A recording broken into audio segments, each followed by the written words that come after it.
Good morning.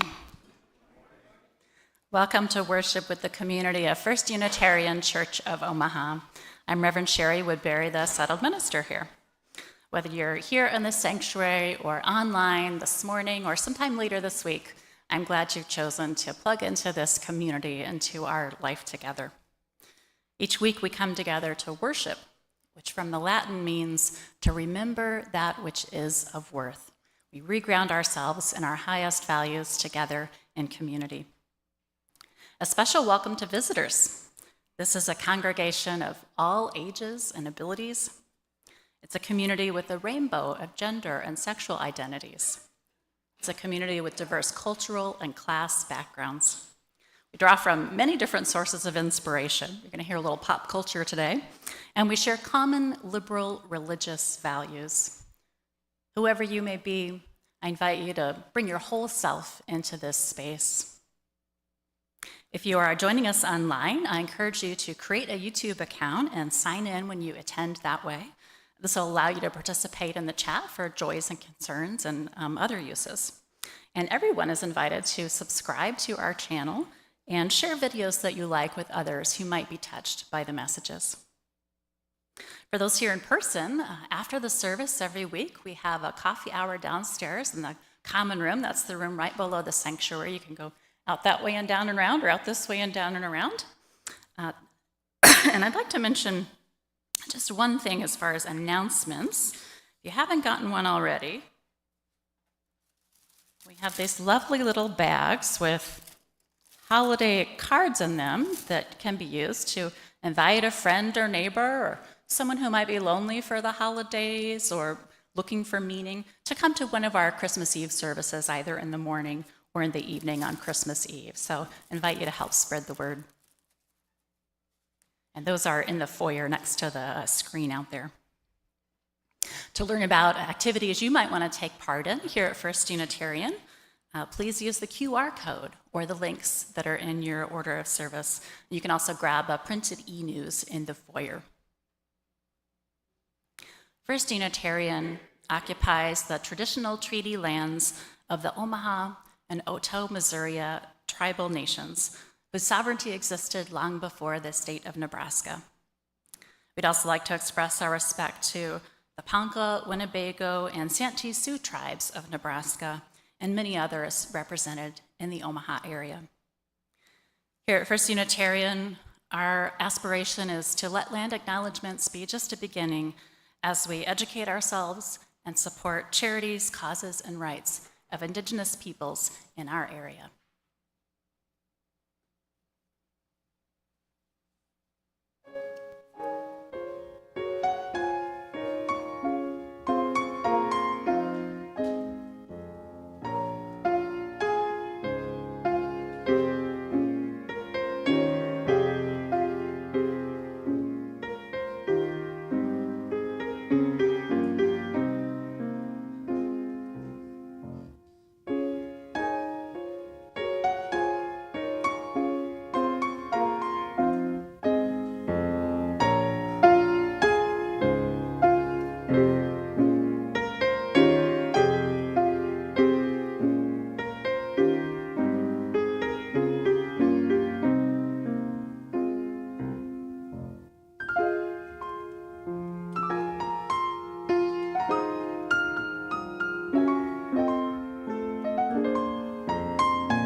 I'd like to invite Nellie Chenoweth forward to light the flaming chalice.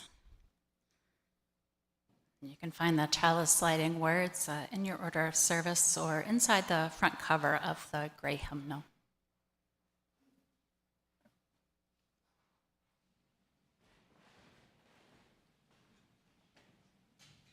All together, spark of the Spirit, cupped in earth's embrace, light of love, alive in all creation. As we kindle this flame, we rekindle our connection to the sacred web of life.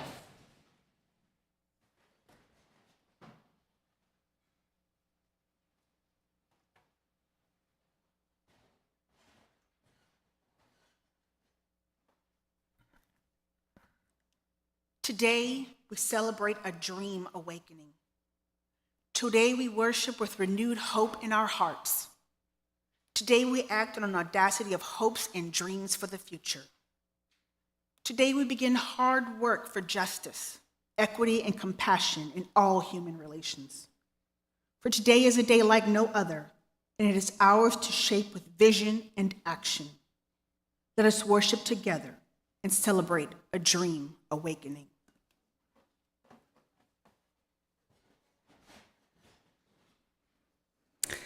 I invite you to rise if that feels good in your body and join in singing our opening hymn number 16, "'Tis a Gift to Be Simple."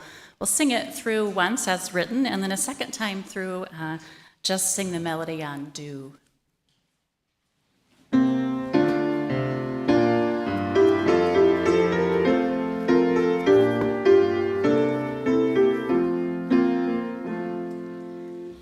"'Tis a gift to be simple, 'tis a gift to be free, 'tis a gift to come down where we ought to be. And when we find ourselves in the place just right, 'twill be in the valley of love and delight.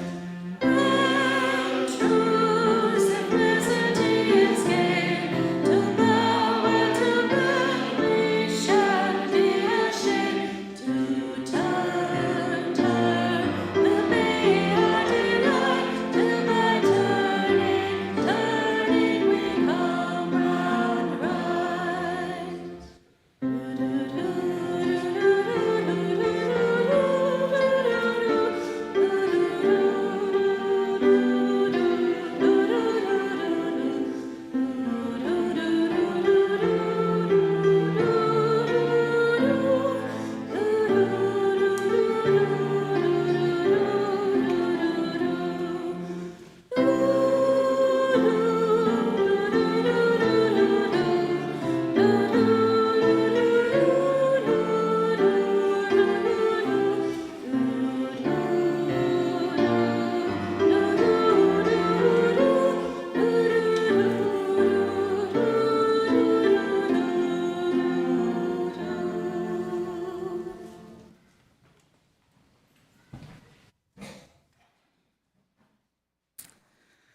All right, children are invited forward. They're going to be coming from the classrooms. If there are any here in the sanctuary, we have a special reserved pew right in the front here where the cellist is.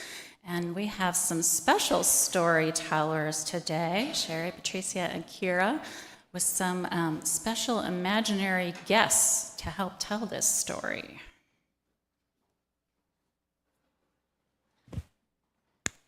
Perfect timing.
Barbie. Hi, Barbie. What a great day for a picnic and games.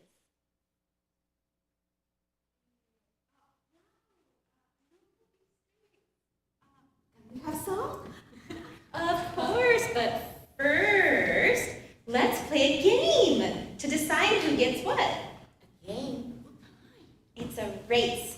Whoever runs to the end of the park and back first gets to choose one treat. But that is not fair. What if one of us is faster? You're right. Let's make it fair for everyone. We'll have a different race for each of us, one that matches our abilities. I'm setting up a swimming race for you.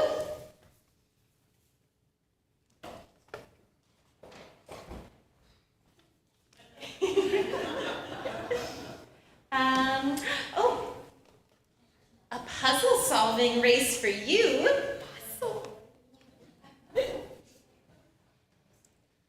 And a dance-off for me.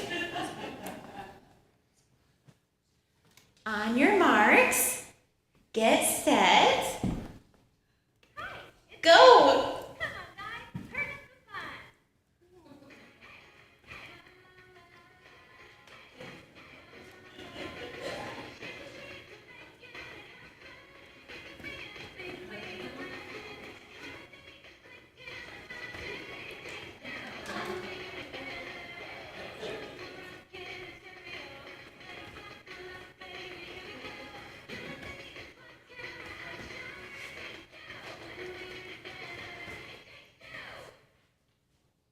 Turn forever. We all finished at the same time.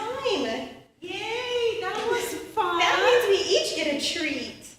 I like how we all had different races that match what we're good at.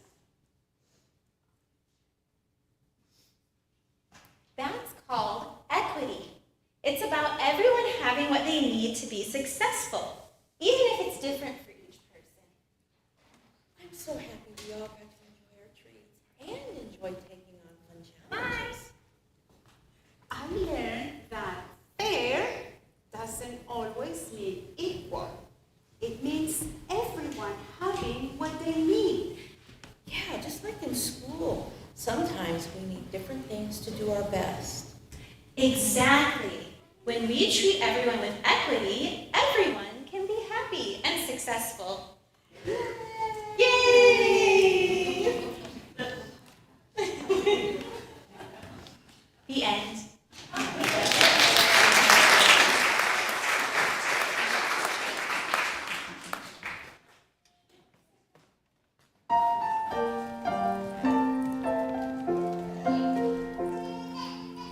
Tis a gift to be simple, tis a gift to be free, tis a gift to come down where we are to be. And when we find ourselves in the place to strive, 'twill be in the valley of love and divine.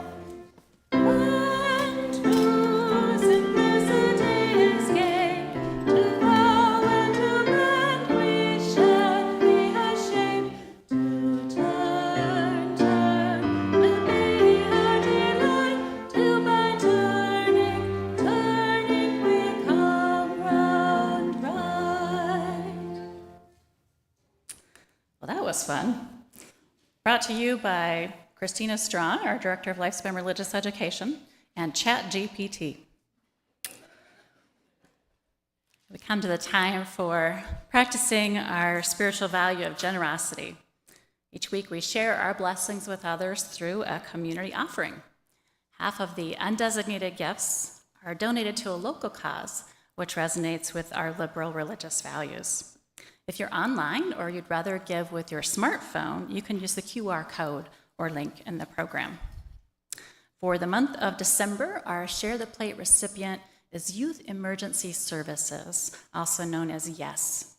YES serves homeless, at-risk youth by providing critically needed resources. that empower them to become self-sufficient.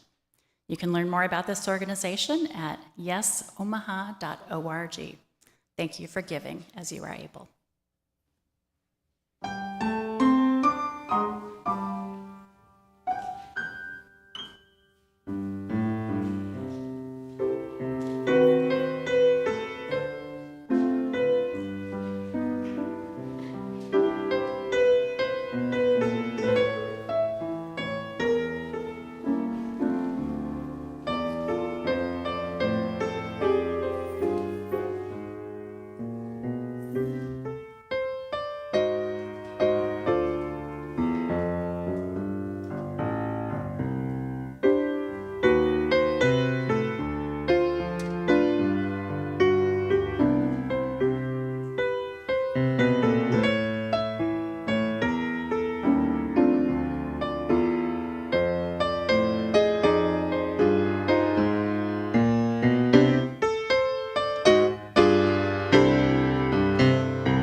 Today we have the special joy of welcoming a new member into our community as officially a member of the church. Kate Bryan will be joining us. So this is a time of joy for the congregation as we welcome her and renew our shared commitment to this community. I want to invite forward our membership coordinator, Melissa Gibson, as well as Kate.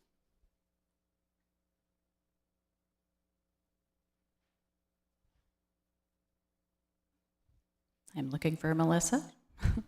She took the offering. That's good.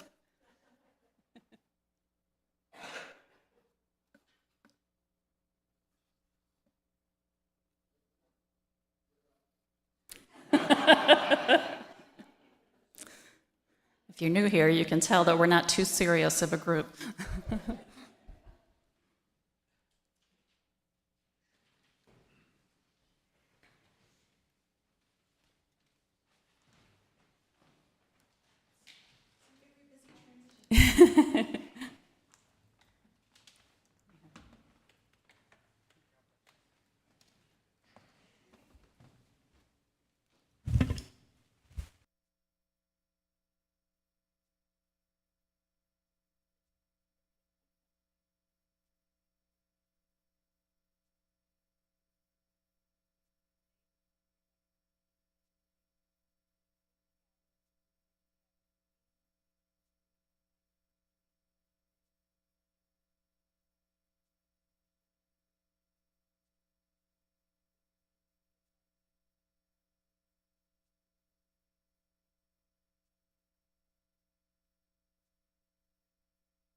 invite you to We invite you to contribute contribute to our work for healing and justice, to our work for healing and justice, and pledge to join and pledge to join our strength and talents with yours, our strengths and talents with yours, believing that through our common effort, believing that through our common effort, we may better shape we may better shape the meaning of our lives. the meaning of our lives. May we work together May we work together to sustain this congregation, to sustain this congregation, a place of comfort and challenge, a place of comfort and challenge, a home from which to journey a home from which to journey and return once again. and return once again. We receive you with open hands and hearts. We receive you with open hands and hearts. Welcome. Congregation, you may be seated. And I realize now that I was looking through Melissa's head and forgetting to shift the slides. Y'all did great, though. So Kate, you can sign the membership book in the common room after the service, and we will also have 2 welcome gifts for you to remind you that you belong to this community and that this community belongs to you. We'll also share a little bit more about Kate in upcoming e-blasts. Of course, you may wish to welcome her today, too. It's said that membership truly begins not when you sign the book or appear before the congregation in a ceremony like this one, but when you find yourself disappointed in the congregation and choose to return anyway, putting our covenant of right relations into practice and asking others to live into those promises also. So Melissa and I will alternate reading the covenant now before I invite all of you to affirm it. Our covenant of right relations. We, the congregation of First Unitarian Church of Omaha, covenant together To create a religious community where we can freely explore our values and foster diversity as a source of communal strength.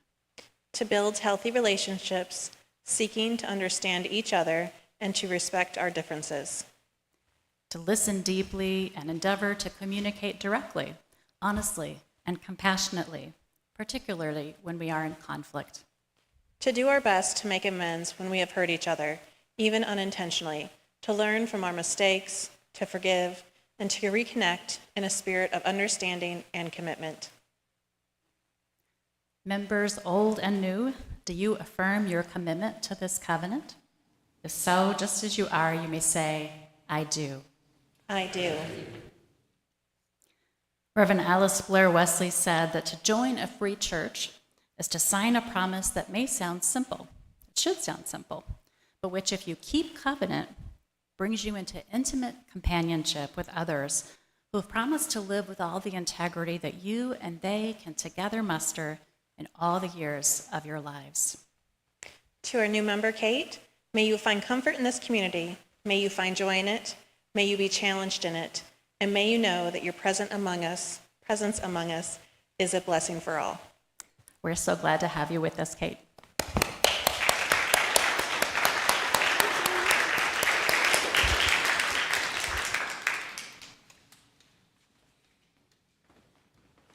Well, that's a great segue to joys and concerns. It's always a joy to welcome new people formally into this community. What other joys and concerns do we have, Colin?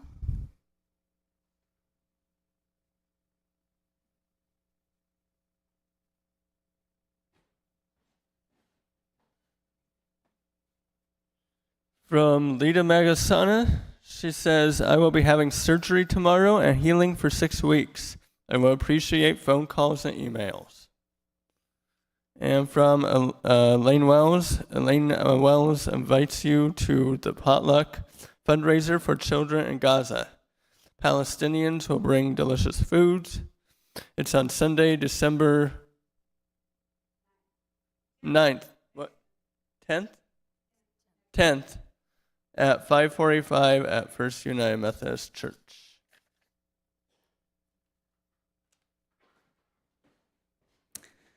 When we share our joys, others can be uplifted with us, and when we share our concerns, our community can offer its care. So I always encourage folks, if they're comfortable to do so, to use the forums or the chat online to share those with us. At this time, I invite our choir, the Sanctuary Singers, to offer a centering song as we draw into the circle of this community's care, all who have need of support in this winter season.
On the wings of this music, thank you, singers. I invite you into a time of contemplation. You might want to notice how you're seated, if your spine is erect. Rest your hands gently in your lap. I'll lift up a common prayer, which will be followed by a period of silence, ending the silence with the sound of the bell.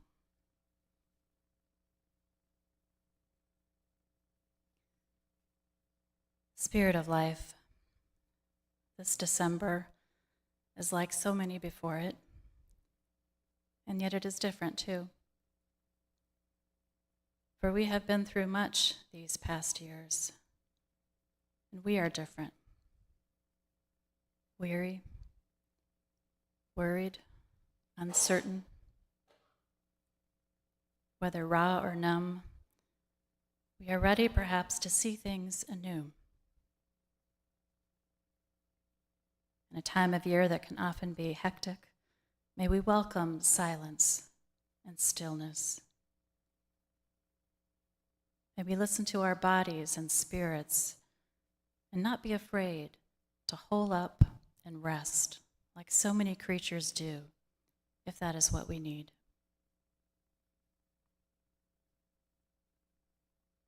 In a season that can be lonely, let us notice the people around us and share the warmth of human companionship. Should we ourselves be lonely, may we have the courage to reach out and connect.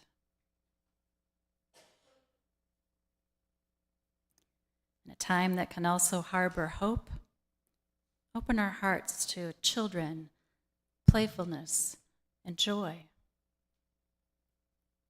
For nothing stays the same, and new life is ever dawning.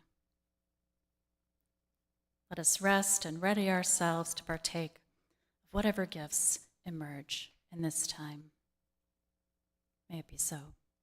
Amen.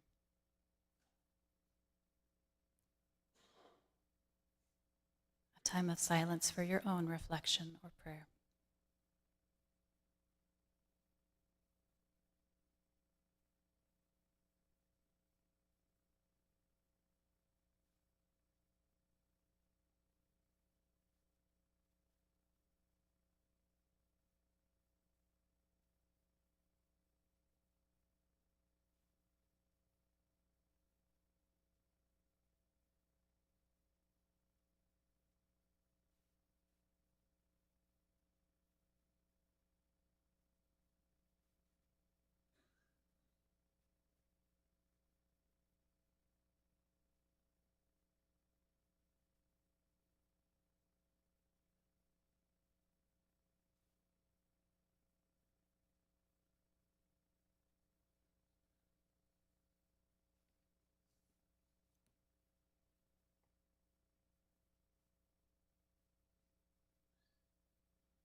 I'm dreaming of a pink Christmas.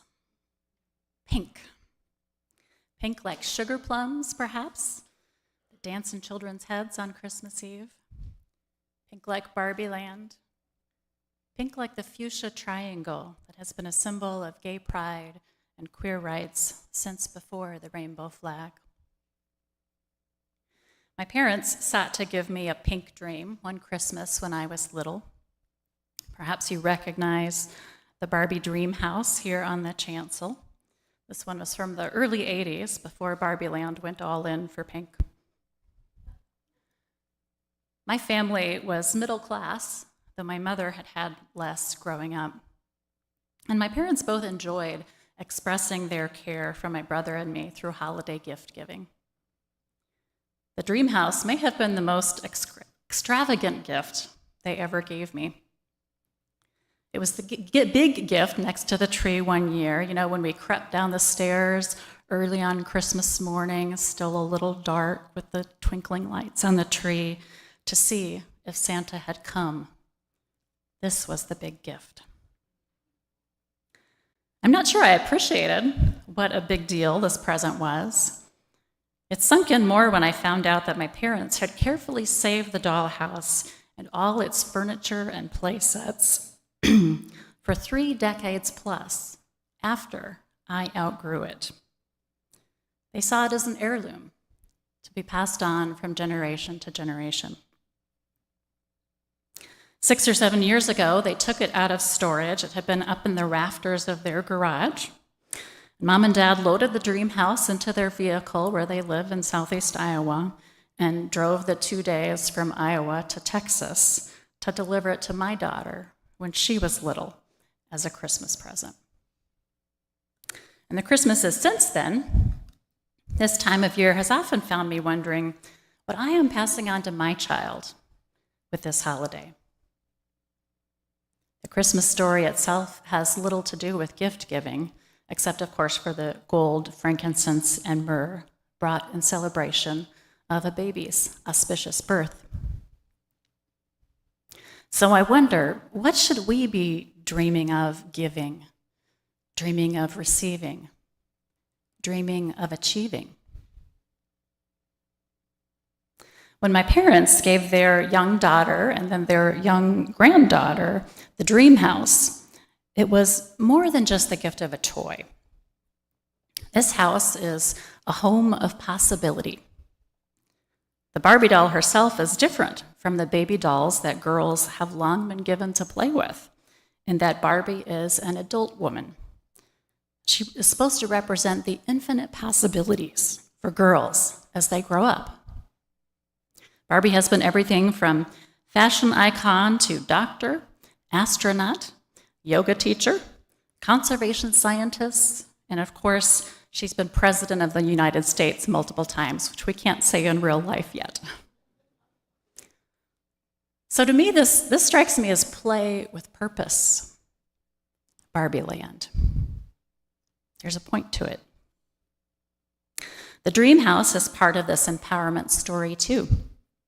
An earlier home included things like college pennants among the decor, implying that Barbie was a college graduate. The home is her bachelorette pad. One publication on the history of Barbie homes, yes, there's a whole book on this, shares the cheeky fact that the home's, quote, single bed versus double bed alluded that Ken was not a constant fixture in the pad. Barbie is a career woman, and when she first emerged on the scene, career women were single women.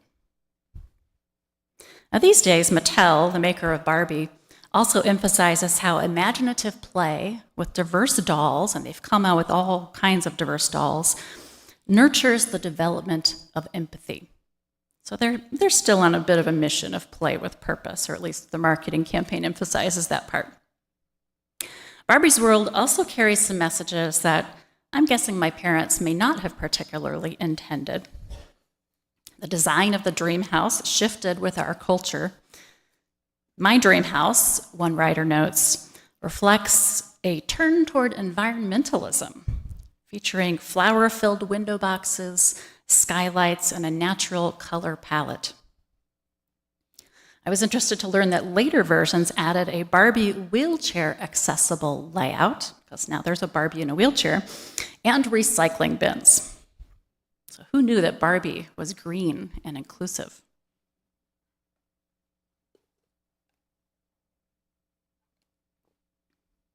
I didn't actually realize growing up that Barbie was unique among dolls and her empowering message.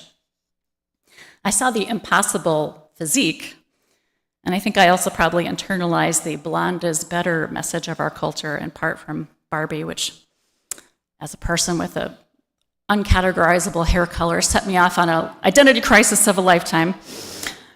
But I also did unconsciously absorb the message that I could be a businesswoman, like the business Barbie I had, with pink power suit, pink briefcase, pink hat, and calculator. I think in the little skit, they used the briefcase as part of the puzzle activity there.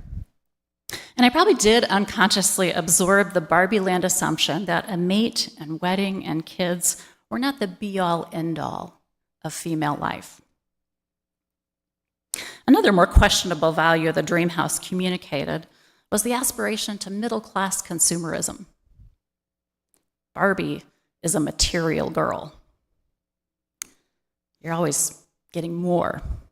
Big house, got a nice Corvette there, I got a little hot tub, there are swimming pools, of course, extravagant wardrobe options, and she's always buying more clothes. Barbie has it all, and having it all means having a lot of stuff. She's a good capitalist soldier. So I received the dream house as my big Christmas present, among many other presents and stocking stuffed with Santa's largesse.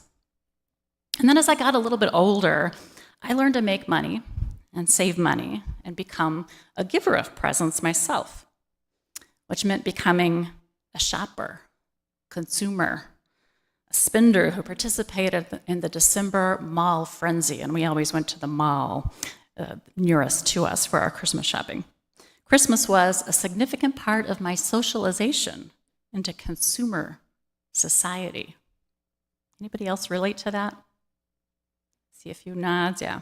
Now, for a good decade now, I have felt a rising tension between this very American set of habits and attitudes that I have absorbed, particularly around Christmas. A tension between that and my personal values in favor of living simply and living lightly on the earth. I've wanted to give my child all the warm, fuzzy memories I had of the holidays, which includes abundant gifts under the Christmas tree and overflowing stockings on Christmas morning. Yet I have stressed myself out year after year making the magic happen, especially because my spouse does not come from a similar sort of tradition in his family and takes little part in the work of it, and because the holidays are a very busy time of year for me professionally, too. So I've become more and more aware of the mixed messages I'm giving my child and more conflicted about continuing this pattern. This year, I'm trying something new. It wasn't a conscious decision, it happened kind of spontaneously, but I realized around Halloween, when I normally start stocking up for Christmas, I felt some resistance to doing that.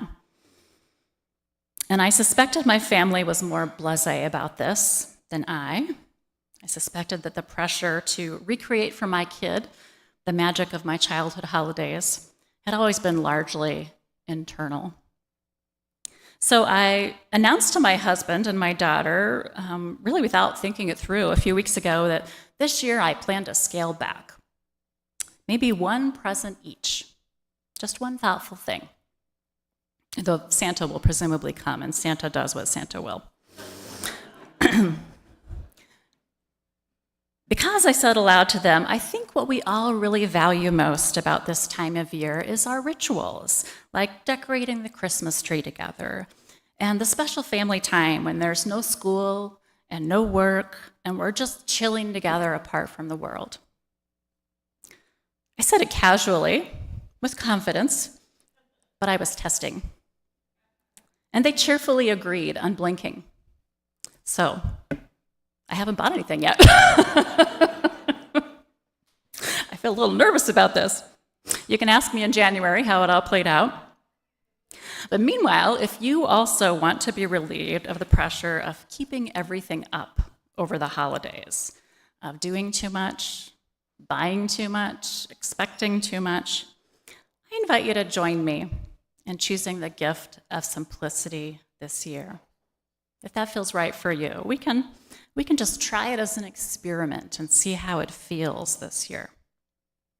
To be simple and free, with less stuff, more silence and more stillness under the winter moon. Do I hear an amen? Simplicity of connection with loved ones, stillness and rest in the resting season. Another of the things I want this winter, instead of the consumerism and the frenzy that the dream house at its worst stands for, is what Barbie at her best represents: equity. Equity is one of the values that has been proposed as a core value of Unitarian Universalism, and the revision of the document that expresses who we are as a faith, which happens to be Article 2 of the bylaws of our National Unitarian Universalist Association. In the proposed statement, as it currently stands, here is how equity is defined. We declare that every person has the right to flourish with inherent dignity and worthiness. We covenant to use our time, wisdom, attention, and money to build and sustain fully accessible and inclusive communities. So I noticed that definition of equity has two parts. It has a statement of values, and it also has a commitment to putting those values into action within the context of our communities.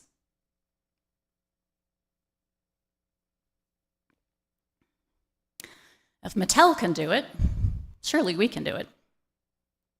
They created an accessible dream house for Barbies with mobility limitations. It's my hope that someday this congregation will make our chancel more accessible. And I was inspired to learn recently of other UU congregations with New England-style sanctuaries, very much like ours, who have adapted their sanctuaries, such as with ramps, to be more fully inclusive. I found that really hopeful. It's like, oh, it can be done. There's a solution. I'm curious, going back to Barbie, how many people saw the Barbie movie that came out last summer? Okay, that's more than half. Okay. Well, writer-director Greta Gerwig, who is a Unitarian Universalist, by the way, intended the movie to be, quote, anarchic and wild and funny and cathartic. I know not everyone who saw it experienced it that way, but I sure enjoyed it. The movie deals head-on with issues like sexism and self-determination. There also are big existential questions on Barbie's mind, and a heartbeat of joy in the film. Dance sequences, campy songs, that color pink, which chemically makes you happy in your brain, and permission for folks of all genders to let go of what is not serving us well, which brings a feeling of relief. Gerwig had plenty to say about equity. In a moment, our reader, Lita, will share with us a heartfelt monologue that in the movie comes from the character Gloria, played by America Ferrera. She's someone that Margot Robbie's Barbie meets when she leaves Barbie Land to visit the real world. A Mattel employee and mother to a teenage daughter, Gloria speaks to the tightrope that women have to walk in this society. Let's hear what she has to say about that.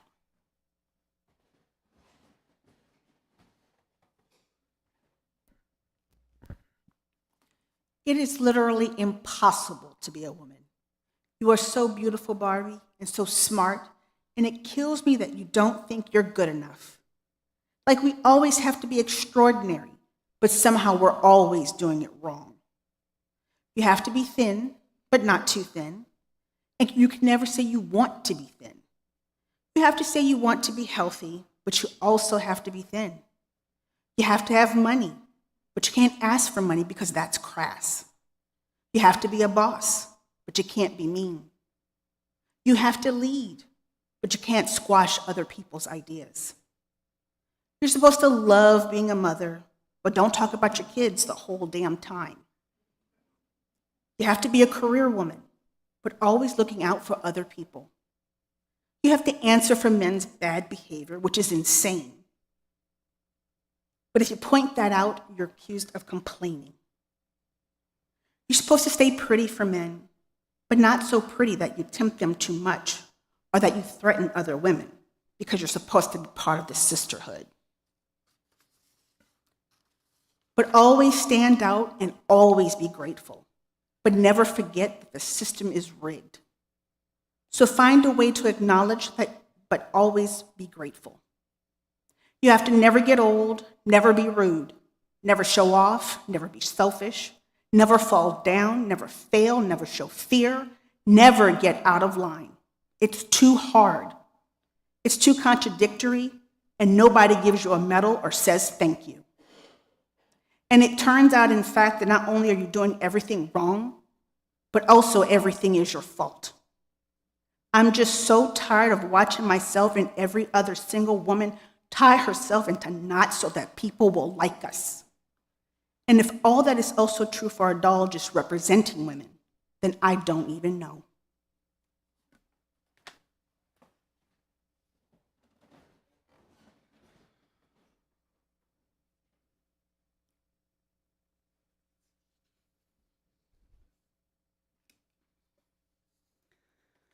Gloria, who gave that speech, wants equity for women and girls.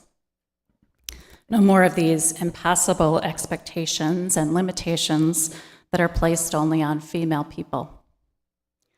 Instead, Gloria wants the inherent worth of each person to be honored, and for women to have the support from society and the workplace, families, politics, wherever, to allow them to flourish. Yes, Gloria, I want that too. You want that too? Yeah. Equity for women, equity for people with disabilities, and particularly on my mind in our current political climate is equity for sexual and gender minorities. Which brings me to the pink triangle and another kind of pink dream. You may know that in the 1930s, as Hitler's Nazi party was ramping up in Germany, they started burning books on sexuality from academic researchers and shutting down gay-friendly bars and organizations. 1930s, that was almost 100 years ago. Might seem like long ago and far away.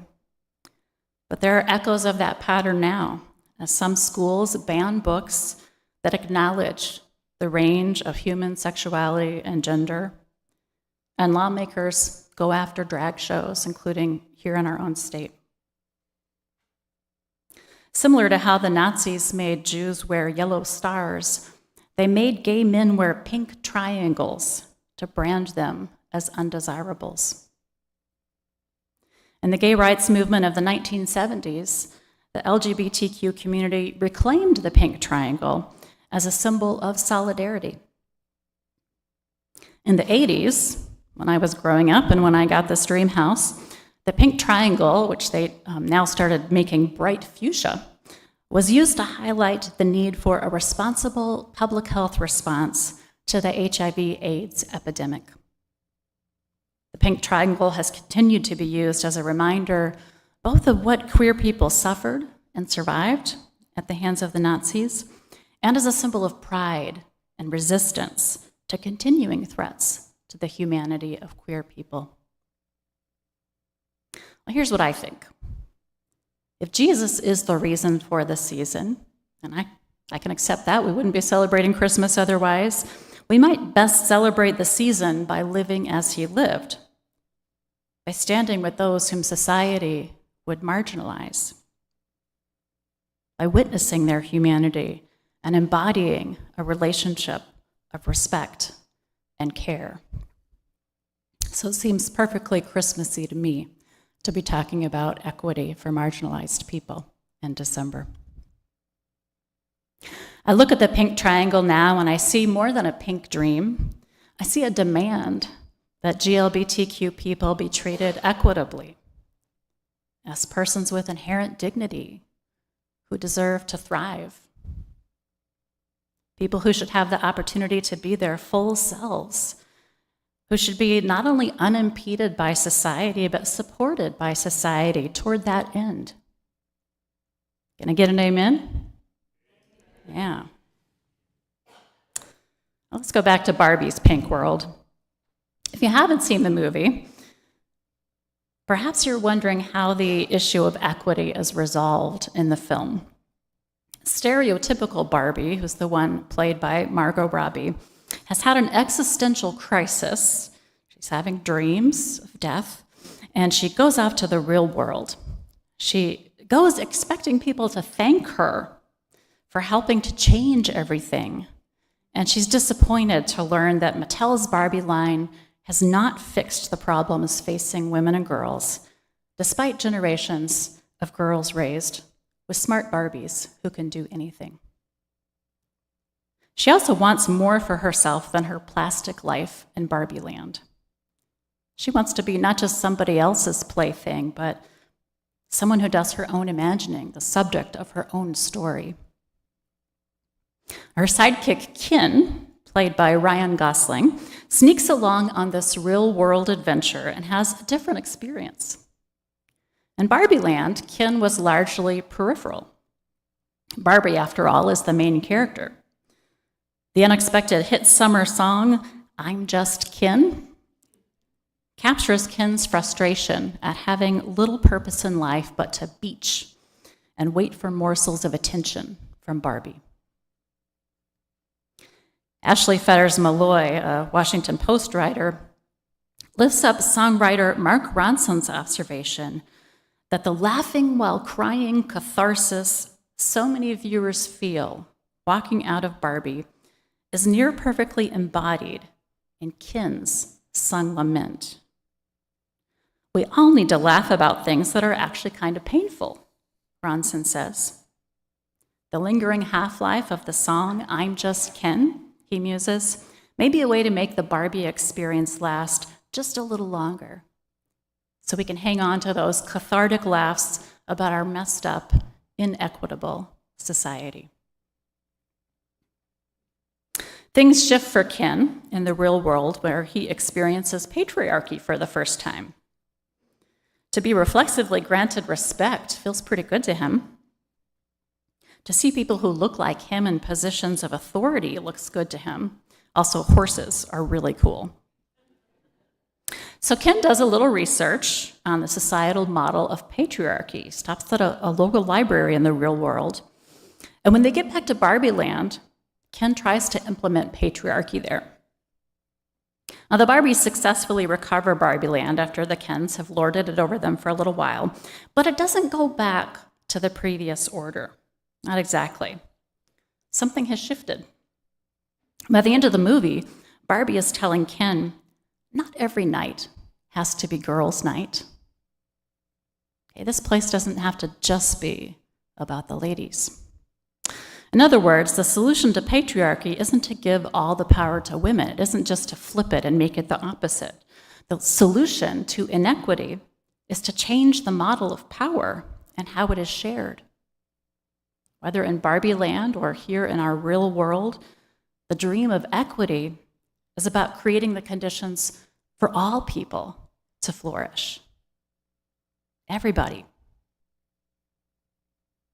That's why this holiday season, I'm not dreaming of dream houses or shopping trips or lots of presents under the Christmas tree.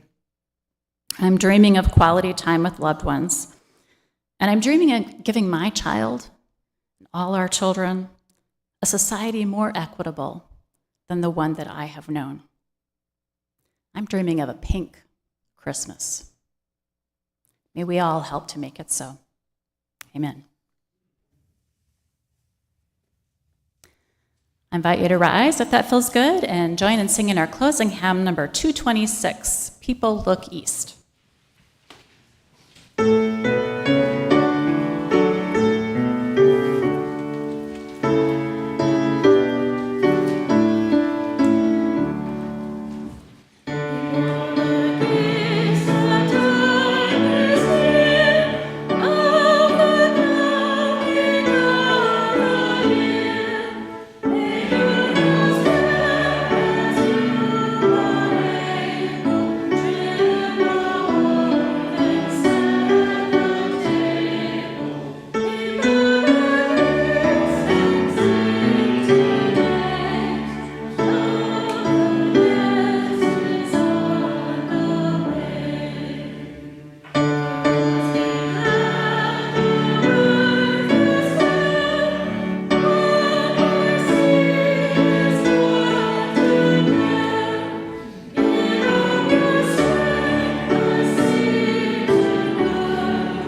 Love is on the way.